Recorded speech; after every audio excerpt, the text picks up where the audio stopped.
Ultimate wealth is found in wisdom alone. Welcome, everybody. Neil Richards, Ken Rondeau, and Grant Finter here, Axiom Wealth Strategies, and welcome to our retirement statistics and guide to how to do retirement well, some things to think about, etc. So, if this is your first one of these, we do this every October because these statistics often change just slightly, same kind of data. Maybe a little nuance here and there with retirement income strategy and things like that. So I encourage you, if you're enjoying this, please like it, subscribe to our channel, and we're going to do another one in a year. So Kim, anything else? We should probably teach them how to raise a question. Yeah.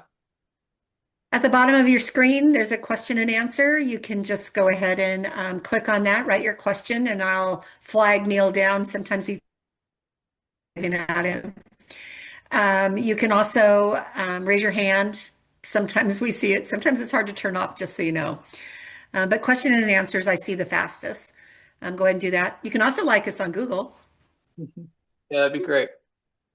All right, well, let's jump in here. And as I'm doing this, I want to give a big shout out again to JP Morgan for helping us put these slides together. They're a huge help for sure. And they're the ones that compile this data each October when we do this presentation. So thank you again, JP Morgan. All right. So this is the 2025 guide. So this comes out at the beginning of the year, but this is the time of year that we like to do this presentation. So again, it kind of comes out every year. So here are the slides. There's a lot here, and when I say a lot here, you could write a book on really each one of these slides, the nuances and statistics and assumptions. And we're not going to. We're not going to. No. So a high level. Yeah, this is a high level. Just some things to be thinking about with regards to retirement generally. Yep. Grant, you and I were talking about this. Why don't you kick us off here on this first slide, the retirement equation? Yeah, so I think the whole reason to show this is that in retirement, you have to accept that there are some things that you can have total control of, a little bit of control of, and then some that are just totally out of your hands. The parts that are out of your hands are government policy about taxes and benefits and how the market actually performs. Unfortunately, that is what the algorithm or the news want to feed you most often. Is things that you could wring your hands over nonstop. But what we would like to do is through our asset allocation, how we choose to invest, and our behavior, control what we can control to gain a little bit more peace of mind with the things that you can't. What would you add to that? Yeah, life is dynamic, right? I mean, it's not, there's no math equation for retirement that can give you this sort of linear life that doesn't have nuance and change in it. And so, the parts that we do have control over, we manage as best we can in a dynamic world. So, you have the dynamic nature of tax policy. We were just talking about some of the nuances with Secure 2.0 on inherited Roth IRA this morning. Markets being dynamic, and we're going to go over some of the statistics that if somebody retires in an up market, the compounding effect of that is really important for the longevity of those assets, as opposed to retiring in kind of a down market where the market's going down, you're pulling those assets out, compounds negatively into the future. And some of those things you just don't have control over. So it's a dynamic process to retirement. So we're going to go over each of these things, and we're actually going to start, I believe, here with longevity. So life expectancy probabilities, I'll kind of go over this one, Grant, and fill in the gaps where I maybe missed something, or if you see something that we should go into in a little bit more depth. But you know, in every plan that we create, and we usually say the longer you plan for longevity, the more conservative the plan is, meaning we need to make sure this money is going to go the distance for you and your spouse's lifetime. And a lot of times I get in meetings, well, I'm not going to live that long. And you just have no idea how long you're going to live. Nobody knows. But some of these statistics can be helpful for what number we plug into for our baseline assumption.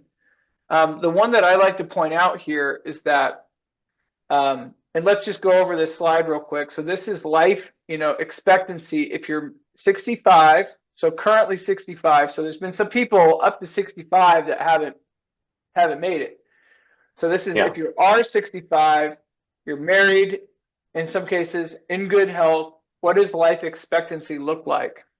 And so in the lighter column here, for non-smokers in excellent health, at least one of the people in that couple, and this is the one that we are planning for, this lighter blue column here, at least one person in the couple living past 95 is 43%.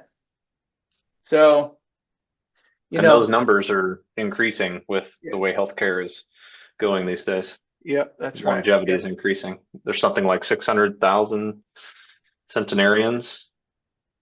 And that's growing. the predicted number, and it's been doubling on a regular schedule. Right. Yeah, you can kind of see that here. So, if you are married, that tends to increase longevity. Just as a note.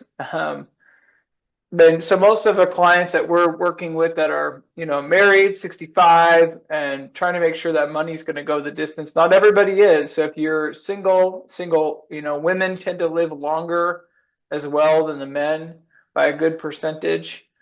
And that's probably, in this case, the person that's living longer often is the woman the lady in this case. So nobody plans for 50-50 probability of success in retirement. And so, we typically are planning inside a financial plan to 95 plus, and that kind of is illustrated here. Grant, anything else here that you think we should cover? You already kind of outlined that this is an assumption that if you're a married couple and you're both already 65, because if this is people who are still alive and married, so while the regular life expectancy figures are lower, we've already eliminated mathematically the people that have already passed. So that would be the main thing I would point out. Yep. And a lot of the other stats that we're going to refer to, like we look at long-term care, distribution rate and distribution amount from a retirement account, are ultimately tied to this number. In that there's a window of time that we have for living in retirement. So it's an important number to know and to look at. Okay. This one is also important. So we have kind of three categories. If you're on this webinar right now, I want to just have you think in three categories. You have sort of your savers, your wealth accumulators. You have those that are kind of in or about to be in or just entered into retirement. And I want to call this the preservation distribution phase. And then the last phase of a financial life is your distribution phase. Every one of us can't take it with us, so we're going to distribute it one way or another, either to our heirs or to ourselves or to a charity, etc. So if you think in these terms, some of these slides are definitely more applicable to the savers, some are applicable to this middle category, and some are only applicable to those that are already deep into retirement. This one in particular is for those that are getting closer, say 10 years out to retirement. I find that a lot of people, when they start planning for retirement, are thinking 65. So most of the time, that's the box that's checked. Please have me retire at 65. But in reality, the actual number, it comes closer to 62. And yeah, A there's lot of reasons for that.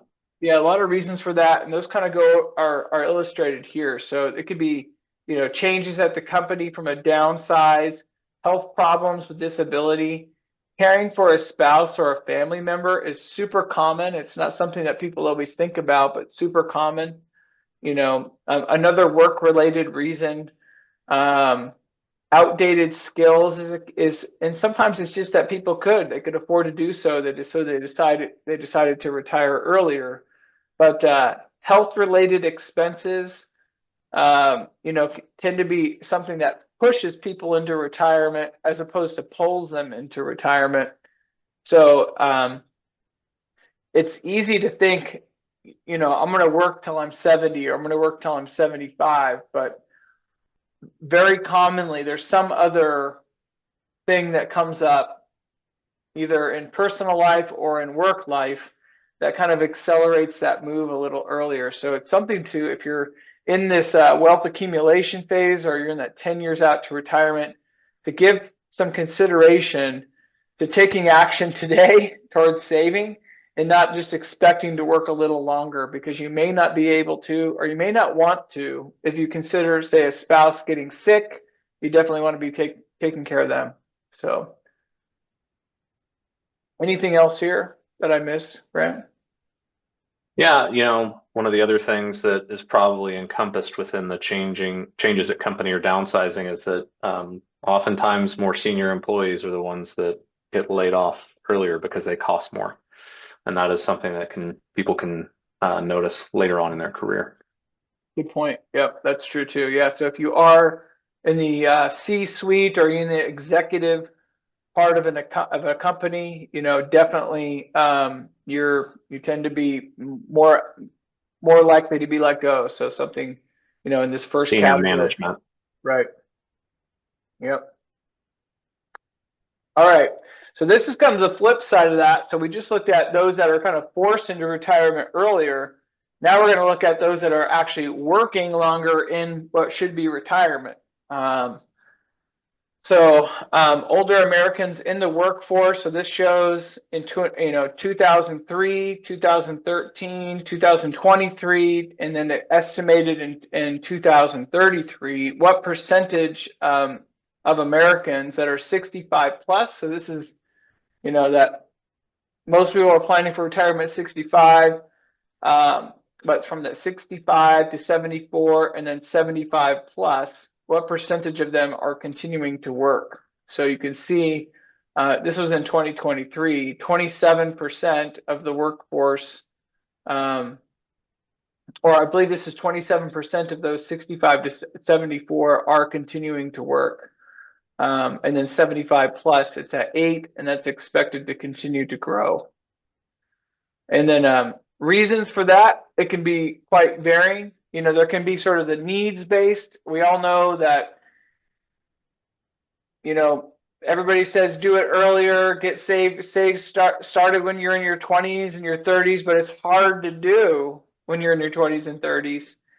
And so there's just a fact that some people need to continue to work a little bit longer. And so sometimes it's just to buy the extras, avoiding or reducing savings. Like some people don't like spending that nest egg. They want to see it continue to build, just to basically make ends meet. They've had decreased savings or investments, keep insurance benefits going, financially support others is also on there too. And then there's something here, Grant, you and I talk a lot with clients about this, that, continuing to work in, deeper into retirement is not a bad idea at all. And some people do that. Some people do it just to stay active or involved. So 52%. Some people just enjoy working, so they're going to continue to do it for that reason. And or there's an opportunity that came up. Some people are pulled out of retirement, even though maybe didn't necessarily want to be. They were recruited out of it. I've seen that happen. Or they, just want to do something else.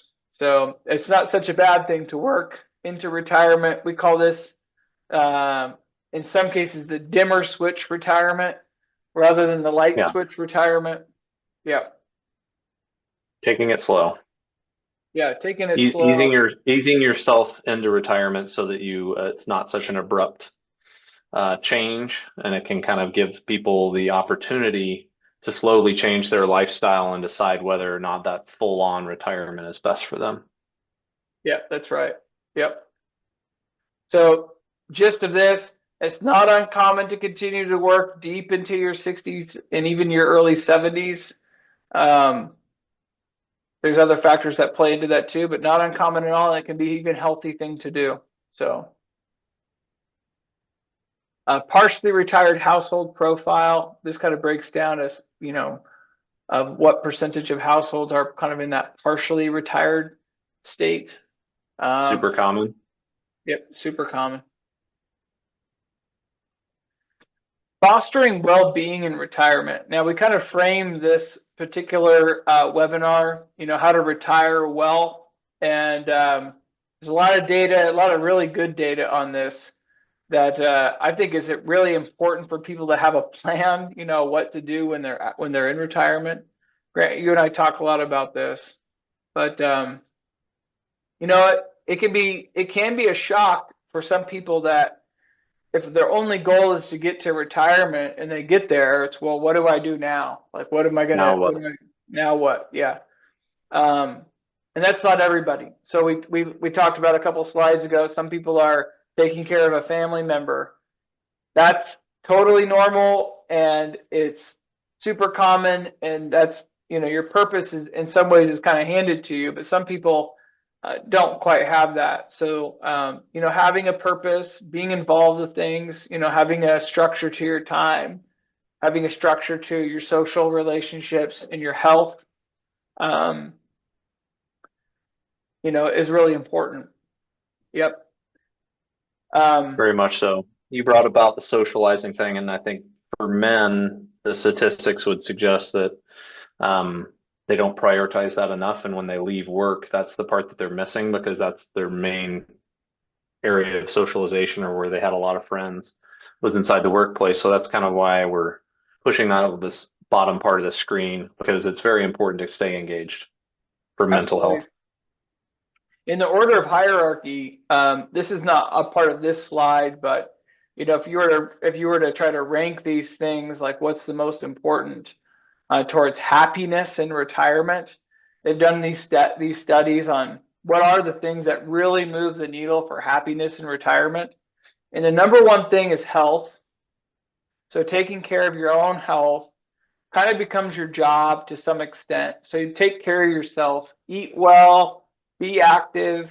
Think of that as part of the job of retirement, is taking care of your health. Because if that phrase, your health is your wealth, definitely comes to fruition in this phase of your retirement years. And the better you take care of yourself, if you're in this wealth accumulation phase, the better you take care of yourself in your 30s, 40s, 50s, the better you're going to be able to take care of yourself when you're in your 50s, 60s, 70s, 80s, 90s. So take care of your health. The second most important thing in maximizing retirement happiness and well-being is long-term relationships.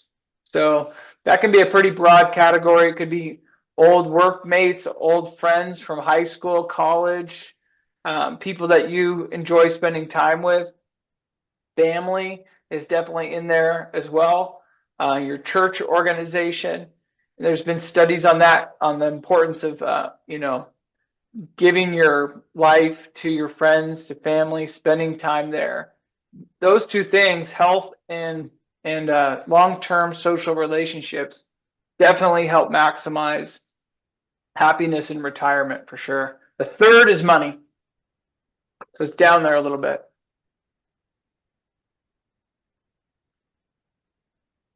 Let's go to the next one here.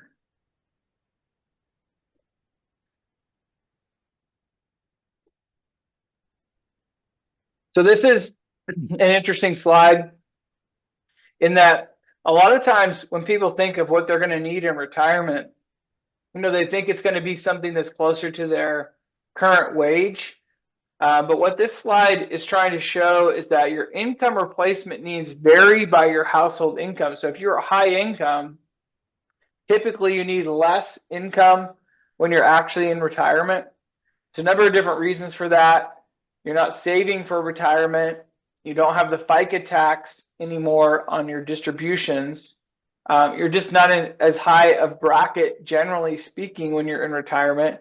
Social Security tends to be a little more tax favorable, and then it's not taxed at the state level in here in Oregon, and so it's an efficient way to generate income as opposed to just ordinary income earned through your wages. So people don't need quite as much. And so what this slide is showing here at the bottom is depending on kind of where your pre-retirement income was, what you actually need. So these two, this blue bar and the green bar equal this number at the top. So you can see kind of depending on where your pre-retirement income was, what you actually would need if you're in retirement. So what does this mean? This is really for that person that is right at retirement and they're thinking, what am I actually going to need or very likely to need when I hit retirement? How much of my pre-retirement income am I likely to need?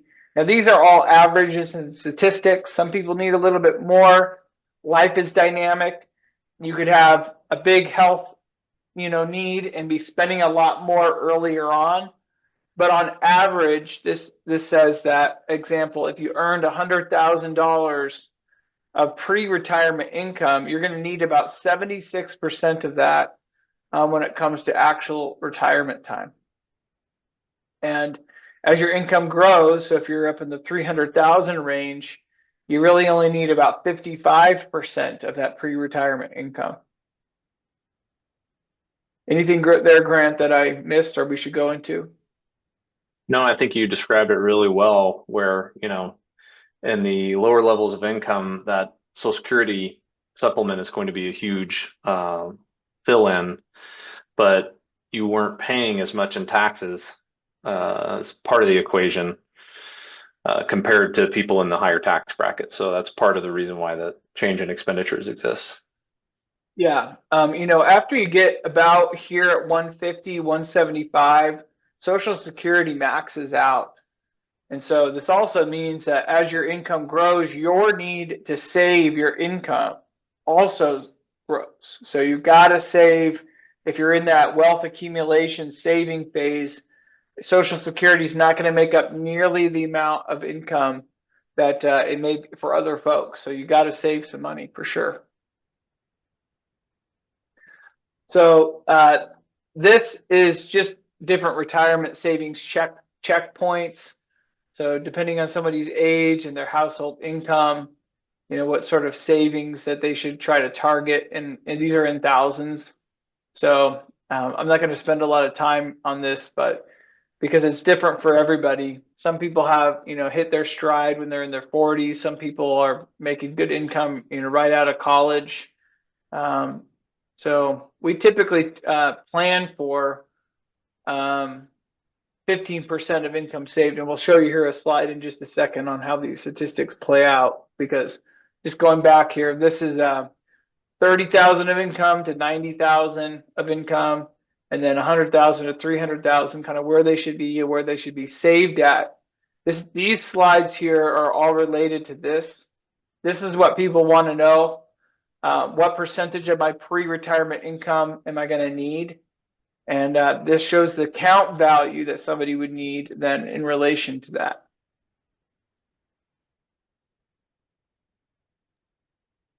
All right, let's go to the percentage of income. So here, this is actually applicable again for our pre-retirement wealth accumulator savers. We almost always are recommending 15% of income saved. However, if somebody started at age 25, and let's say they make $90,000 a year, if they just saved 8% of their income, they will have their income need satisfied when they reach retirement. As your income grows, you're going to have to save more. And obviously, as you get older, you have to save more and more most people in my experience around age 30 to 35 get in a place where they can really start saving money. And so, you look at these numbers, this around that 15% of income saved for a lot of the where real saving starts is a good number to target. And even if you are younger, it's better to have a more abundant outcome than a less of an income. However, as you age, depending on where and this is assuming that somebody hadn't started, the amount that you have to save goes up substantially. And then as you go into these higher income numbers, the amount you have to save goes up even more, because again, Social Security makes up such a small portion of the income need at that time. So we typically, again, recommend 15% of income saved. I think it's a good number. It's tomorrow is not guaranteed to any one of us. So somebody who's young, that's like, well, why don't I save 25% of my income? Well, that may not be a bad idea, in some cases. There's also living for today. And because, again, tomorrow's not guaranteed to any one of us. So we want to kind of have a balance between, planning for tomorrow, but living for today. And our settlement has been on that 15% of income saved if you're in that wealth accumulation and saving phase. And that lines up pretty well with this sort of middle category of where savings really begins. Grant, anything else you want to add to that? Mm-hmm. No, I think piggybacking off your comment where you want to enjoy your life, you can't be so Spartan with your savings that you don't enjoy a large swath of life. We want to just be diligent, but we don't have to overdo it. That's right. Yep. So this is saying the benefit of saving and investing early. This is kind of the obvious, obvious thing. Every financial advisor, compound interest. The more you save early, the more that money can really grow over time. So this is saying here, an account growth of $200 invested and saved each month. Depending on what age somebody saved that at. I'm assuming they made a very similar rate of return. This shows kind of how these would have played out. So somebody who invested and was a saver made 7.25. Each of these is 7.25. Somebody started earlier. Somebody started a little bit later. The green here, it looks like it's just cash. So this is just investing without investing in a portfolio. So it makes a big difference to have that money in real assets, things that grow and outpace inflation over time. So earlier you start, the better. One thing with this, I'm going to go back here just real quick, that we have some people on the call right now, I know, that have grandkids. And one thing that we are willing to do, if you have somebody that you want to have us talk with and try to inspire in the realm of investing and planning for your future, one of the things that we have, one of our core values here, is viewing wealth in a generational focus. Something that, because the wisdom that it takes to have this foresight to go, before you know it, you're going to be 65. You need to get started early, and instilling that vision to young people can make a huge difference in their financial life. And so if you have young people and you want to go over, have us talk with them about the importance. I don't know about everybody here, but sometimes when I tell my kids something, it doesn't quite ring true as well as if their coach says something to them. And so it could be kind of similar if you want us to chat with them about the importance of starting early. Well, we love that conversation, and it can really make a meaningful difference in their lives. So this is just showing different portfolios. So this is saying an account growth with contributions, an employer match on investment returns. So be consistent. That's it. Be consistent. And when you're younger, you want to be more growth oriented for sure. Grant, anything else here that I missed? No, I mean, one of them was the escalator, but just showing the difference there. But the consistency is what we want to instill in all of our clients that are still in that saver mode, especially the automation side. Anything that we automate that gets done and and the byproduct is that consistent result. Right. That's right. One thing with this, when the government looks at these, like the importance of escalation, a lot of 401ks now, if there are savers, people that are still in that accumulation phase, a lot of 401ks now are automating this. So every year, the employee component of contribution is escalating by a percentage each year. And so you can see that even if you don't start out as high as, say, a 10% contribution rate, if you increase that every year, pretty soon you're saving over that. And the difference between these two, this portfolio here, if somebody starts at 25 at 10% saved, equals 2.3 million, versus somebody who's saving more and more of their income over time, 2.1. So the government has seen these. So a lot of 401ks, if you're listening to this, have that automatic escalator. If yours doesn't, if it's an older plan, consider doing that. Consider every year with the cost of living adjustment, increase your contribution by a percentage. And like all of us, we tend to live within a constraint, right? We all have constraints to our lives. And if you force the constraint, like Grant mentioned, you've automated that saving in your life, it compounds into your future. So highly recommend a 1% escalator on your contribution. And again, government knowing this has forced those parameters on new 401k plans. So tax implications of retirement savings by account type, we are going over this all the time. So if you've been with us for over a month, you probably have gotten beaten over the head with this, let's say. But one thing that Grant and I, as we were preparing for this, we discussed is that this sort of triple benefit of a health savings account. Now, not everybody can qualify for a health savings account. You have to have a qualifying health plan to do a health savings account, but it has that sort of high deductible. Yep, have to have a high deductible plan, which I believe, let's look at this year. So a high deductible plan this year is for individuals is $1,650. That's not that much anymore. I mean, a $6,000 deductible seems like pretty common. And for families, a Generally, high deductible. Generally it's whether or not you're eligible by what you're offered at work. I mean, that's really what it comes down to. Did you choose a high deductible plan or did you not? Typically, folks that are self-insuring aren't going to be doing this. Yep. Yeah, the deductible for a family plan is $3,300. So it's not super high, but if you have a HSA available, it's a great way to save, even for retirement. So it says over here, you can begin taking distributions from your health savings account for retirement at 65. And you can do a catch-up provision at 55. It's one of these weird plans that has some different parameters related to it, but very tax efficient. It's positive in that money's not taxed as contribution.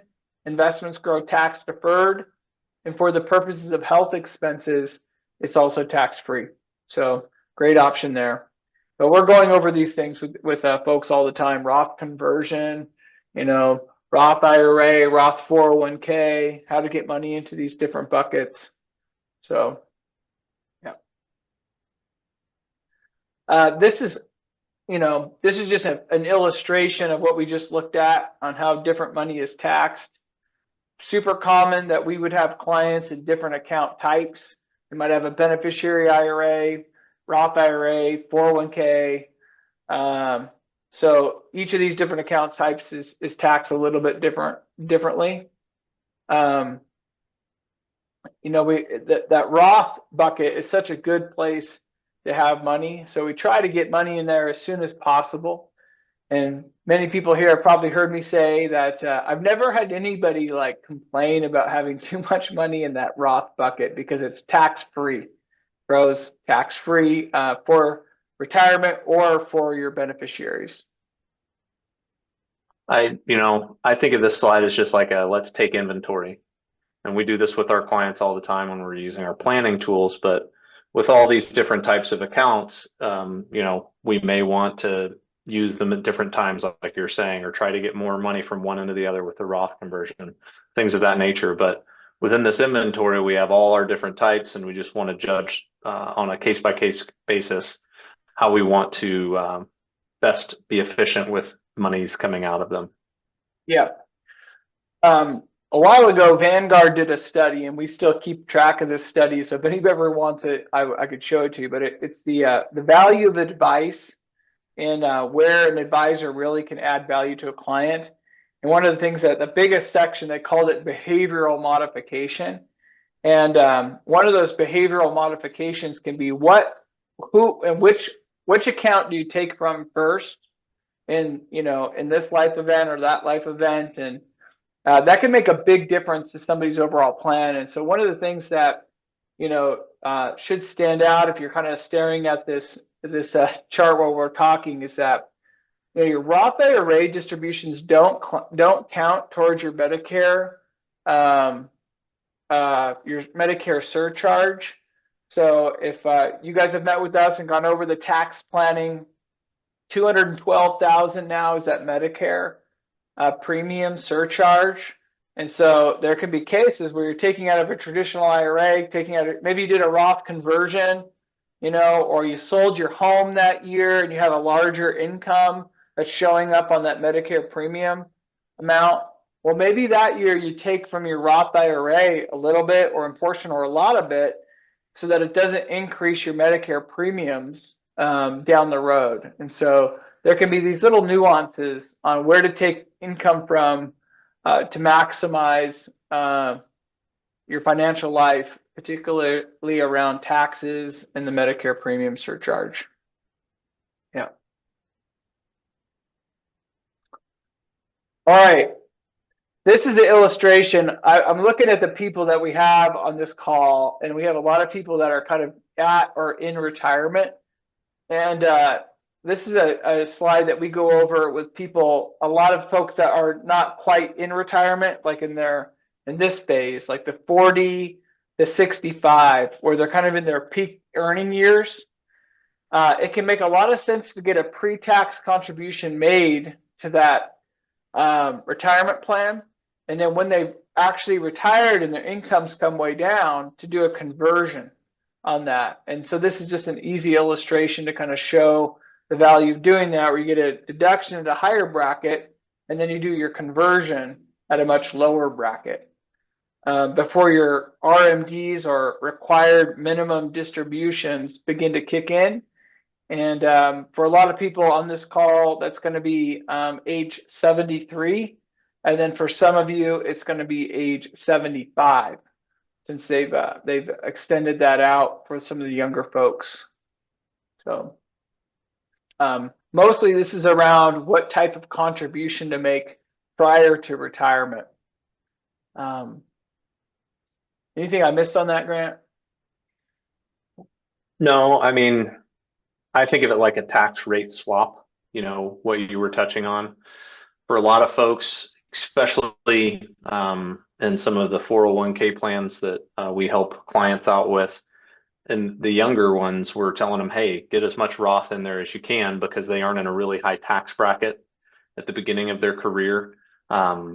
And then later on, you might be at your peak earnings, and it's really time to put that money in pre-tax to save on it, and then essentially doing a tax rate swap as soon as you retire with those Roth conversions. So we're really just playing a game of efficiency depending upon the situation.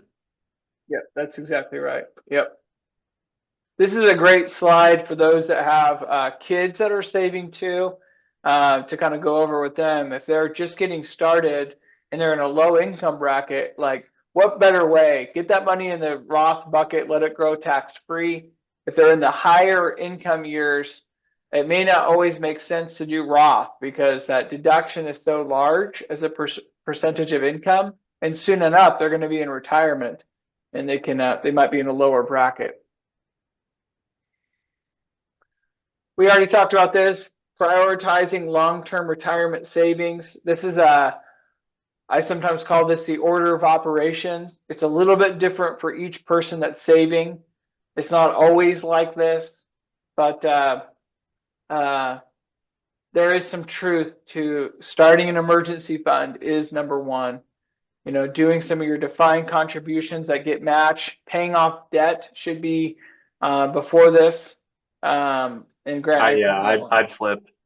You and I would probably both flip 3 and 2, just as an order of operations and what we think is most important. Yep, that's right. Yep. This is an interesting slide that we cover each year. This is the annual emergency reserves of those that are working still. So this is typically age 25 to 64. Where that, and this is in the number of weeks. So, you know, if you think of this like 3 months down to 1 month right here. So most folks, depending on where your gross income is, it's interesting to me too when you look at this, isn't it? Most people I think would think if you're at a higher income, you should have a higher savings of cash in the bank, but it's simply not the case. Most people are burning through that about the same. But when you get into retirement, so age 65 plus, this shows the cash reserves tend to be in the higher percent, so higher amounts. So again, number of weeks, we're looking here at around 6 months down to 2 months. So 6 months to 2 months is pretty typical, kind of depending on what income bracket you're in. Now, Grant, you've probably heard us, and people who are on this have also heard us say this a lot, but 3 to 6 months of living expenses is a great target.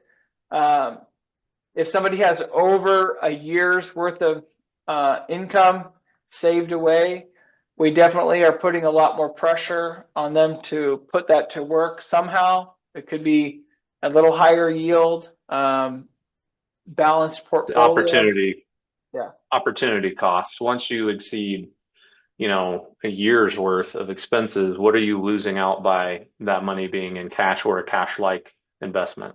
Yeah. But this is showing the 75th percentile too. So I like to think our clients aren't average, and average really isn't a target when it comes to some of these retirement statistics. So you want to be, you know, around 6 months or more. 6 to 12 months in retirement is a good target that we try to encourage clients to hit. This is more of a unveiling of what that lack of emergency fund and how it can impact your life. And this is not just for not just for pre-retirees, but also those that are in retirement. You just live better when you have a nice cash cushion, both prior to retirement and in retirement. This one, I think, Grant, you and I talked a little bit about this, but where do people come up with money? Well, a lot of times, if they're going to put money on a credit card, or they're going to take a plan loan, those sorts of things, which unfortunately is not typically in their best interest. Mm-hmm. And this goes back to, you know, when we were talking about flip-flopping some of those priorities for the cash reserve and paying down debt. Anytime you start increasing credit card debt because you don't have an emergency reserve, if the rate is 26%, it's a hole that some can never even climb out of. So that's part of the reason why we want that reserve in there. Absolutely. Yep. So priority number one, start that emergency fund for sure. So this is a little more just on general retirement statistics. So we all have heard these stats that Americans haven't saved enough for retirement. This is kind of illustrating that in some way. This shows us spending and kind of where spending peaks, and then a percentage of households with revolving credit. So, you know, if you're in your 30s to say 30 to 45, you know, your expenses are going up. It can be tough. Sometimes I've heard this this middle part we called the messy middle, because it's hard. It's hard to get that savings in. There's things going on in life that can be challenging. Debt floats up or tends to float up. So if you're in that messy middle, you're not alone. Well, it's lifestyle creep, along with maybe a child going to college and maybe an aging parent that needs some help. So there's all sorts of dynamics that could play into that little peak. Yep, that's right. Yep. So this is encouraging people not to take loans from their retirement accounts. I'm looking at the people that we have here, and I don't think we have many clients and nobody here that has a loan on their retirement plan, but it can be detrimental to savings because you have to pay that back within 5 years. So this is saying that during the time that you take a loan, how it's paid back. It's also immediately taxable plus interest and plus penalties if you don't pay it back or you're let go. So not a good plan to take loans from a retirement account. And this shows kind of how that plays out. Even if you did and you paid it back with in a structured way, it still is not a good thing for your retirement plan typically. So spending and inflation. There's a couple of really good slides here. I'm going to skip through some of these, Grant, since we're getting close. We got a lot to cover, so let's through some of these. I'll be more tight-lipped. Me too. All right, I want to go through this, and let's actually go. So this is with clients with assets between 1 million and 3 million. We typically are illustrating a linear spend with inflation in our Money Guide Pro plan, but in reality, spending tends to go down and then kind of come up just a little bit towards the end on average. And so we usually call these your go-go, your slow-go, and your no-go retirement years. So know that, if you're spending a little bit more, you're front-ending your spending. Some plans can sustain that as they get into their slow-go, no-go. So spending volatility in retirement, this goes back to what we talked right at the beginning, that life is dynamic. And so it's good to have a plan and manage your risk and reward. And we should go to some of those slides. There's a lot of really good information here on guaranteed versus not as guaranteed income and the effect that can have on folks. You probably heard of the 4% withdrawal rate. We call it the 4% rule. And that's because that's been shown to be sustainable through a lot of different market cycles. But, depending on how long somebody has that money, they need that money to go, they could afford potentially a higher withdrawal rate. Again, depending on if they're retiring when they're 75, that's a different story than if they're retiring when they're 45. So, yeah, let's stop here. We've got more slides to go through, but this is an important slide, just generally speaking, on withdrawal rate. And so this can give somebody the peace of mind, depending on how much they're taking from retirement accounts, that their money will go the distance. So just to kind of explain this real quick, this is the withdrawal amount and percentage. So 1 to 10%. We go over this. This is basically what the Money Guide Pro planning tool does. It helps tell you right where you're at on this continuum. But all cash, so a 3% withdrawal rate on all cash is a 95 to 100% chance of going the distance, or at least for 35 years. 20-80, 40-60, 50-50, 60-40, and 80-20. So if somebody is taking typically around like a 4 to 5%, they can maintain a pretty high probability of success that money will go the distance if they're around this 50-50 to 60-40 portfolio in general. Yeah, I mean, this is just a great graphical representation. We think of ourselves as risk managers. And if we're following this 4% rule for a lot of our folks that are retirees, and you just cross-reference 4% to the 50-50 model that we use for a lot of folks because we are trying to manage that risk as well as possible, 90 to 95% chance of success is a great number. And that's how you manage that risk. Right. Yep, that's right. So, the flip side of this is that sometimes people might have a really high withdrawal rate and they're, an all stock portfolio. Like there's a decent chance that could actually come to fruition, but you don't want to be planning for 50% chance of success. No. So we don't want coin flips. Yeah. If you were to follow this 85 to 90% like threshold on where it actually peaks. So if you were to draw a line, it peaks at the 50-50 portfolio and around 4.5, right around there, 4.6.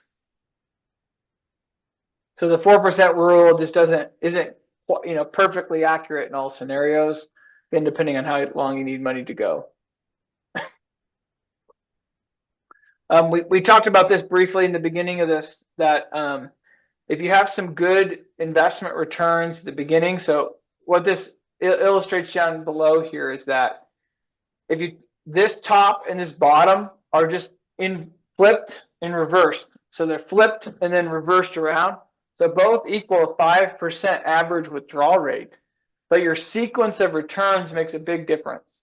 We have been in a scenario right now over the last several years, that the market has been up pretty nicely. And so if you have been with us for the last several years and you've been in retirement, you likely have been in this scenario here where, the market's been up and we've been taking a withdrawal rate, and you've seen your account grow beyond even what we've withdrawn. But it doesn't always work that way. So if somebody retires and the market's down substantially, it can have could deeply impact the performance and the longevity of those dollars. And so we call this the sequence of returns risk. And so same average return, different sequence of those returns can equal a vastly different outcome at the end of life, as you can see here. Right? Anything I missed on this? No, I think you explained that pretty well. Our sequence of returns risk is just the deleterious effect of taking money out in a declining market is the thing we're trying to highlight here. Yeah. There used to be a chart that went along with this on what they call the guide rails method of taking retirement income.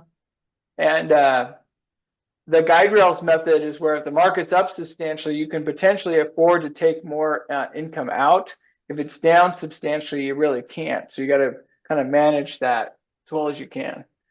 And so we can illustrate that in Money Guide Pro. So if you're on this and you want to meet to go over the thresholds, please do, because that can really give somebody, it can help them maximize retirement as well. So please reach out. Similar, they call it dollar cost ravaging. That's just systematically taking money out. Kind of another illustration of the effect of two portfolios with similar returns, but taking money out of a portfolio with varying returns can have a different impact than just a linear type of market return. Taking risk with age, this is intuitive. If you're older, you typically don't want to take as much risk. Again, kind of going back to that other slide with the heat map showing that your probabilities of success may go down if you're too risky deeper into retirement. This is just, again, spending methods, increasing wealth, or spending down principal. There's some cases where we're going to have clients spend down the principal, and that's part of the plan, and depending on the goal that they have. So structuring a portfolio to match the investor goals in retirement. So a lot of different goals. Legacy is definitely a viable, a reasonable goal to have. And if that's the case, you may, squeeze that withdrawal rate down below 4%.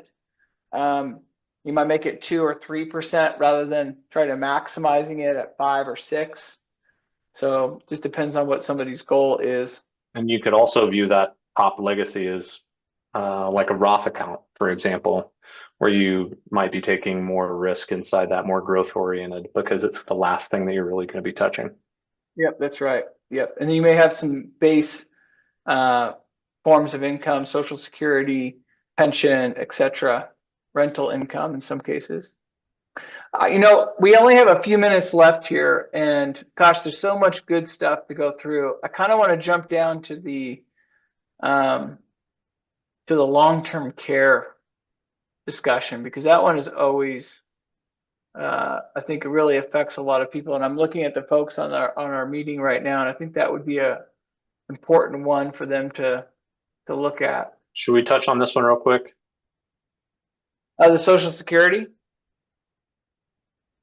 Yes, it's a big topic that folks talk about a lot, where people are worried about the solvency of Social Security. And I just want to outline these two figures, one being the dates, 2034 and 2099, and just showing how much of Social Security is funded by ongoing payroll taxes, and what is the unfunded liability if Congress does nothing. Because a lot of folks have in their mind that it's just going to fail. Well, if 81% of the obligations, 9 years from now are still funded, I think there are a lot of levers to be pulled to make sure that it is actually still functioning. The pessimism of especially younger generations on whether or not Social Security would be there. Also, looking down the bottom here, the people that are voting the most are probably going to make sure that the solvency of that other 19% stays there, so to speak. There was a lot of political will for people to make sure that it stays that way. Yeah, there are a lot of levers for them to pull. The first one I think they're going to pull is going to be for the earnings test, which is now for most folks 67 years old. They only include W-2 wage, but I think soon enough they're going to include rental income, dividend, interest income in that earnings test as well for those that are retired. So it'll only push people to retire a little bit later, and that would help Social Security. But there's a number of little levers that they can pull.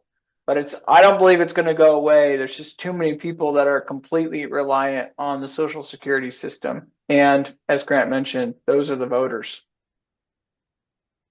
Or, Sorry. The older folks. I really want to cover that. Go ahead. Yeah.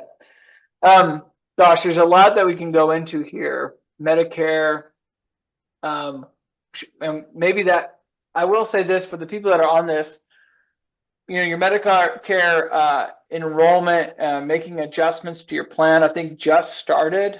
And there's a lot of changes in Deschutes County here, if you're in the middle of Oregon, on our health system. So it can be worth double checking that. If you have a Medicare Advantage plan versus a traditional Medicare with the supplement, I would definitely look at that right now. Very few Medicare Advantage plans are being accepted now in Deschutes County. So, okay, this is really what I wanted to cover in more detail. And gosh, our time is just really running out. But this is just going over the increasing cost of healthcare, particularly long-term care coverage. Sometimes people think Medicare is going to cover their long-term care, and it covers a certain number of days. I think it's 120 days or around there. But it's not going to cover you for a true long-term care event. Let's see if we can find a good slide that goes over these. Let's spend some time right here. So this is long-term care planning, and the duration of paid care, 65 plus, and how that care is used. So you can see women just tend to live longer too, and they live longer when they're receiving care. So 41% are 5 years plus. So if you consider Medicare is only going to cover that first 120 days, that's not going to cut it. So we need that to go longer than that. It can be something to be planned for, and it may not be that you have to have a long-term care insurance plan, but have a plan. Like, how are we going to navigate this?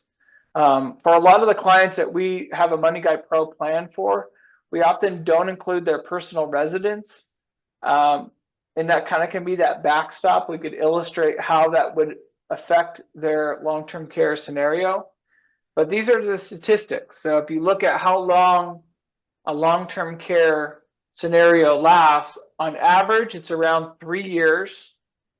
And say between Grant and I, one of the two of us will be in that scenario because it's 50%.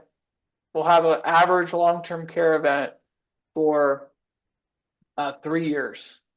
And so it's something for sure to be thought through and planned for, and to know what plan you're going to execute when the time comes.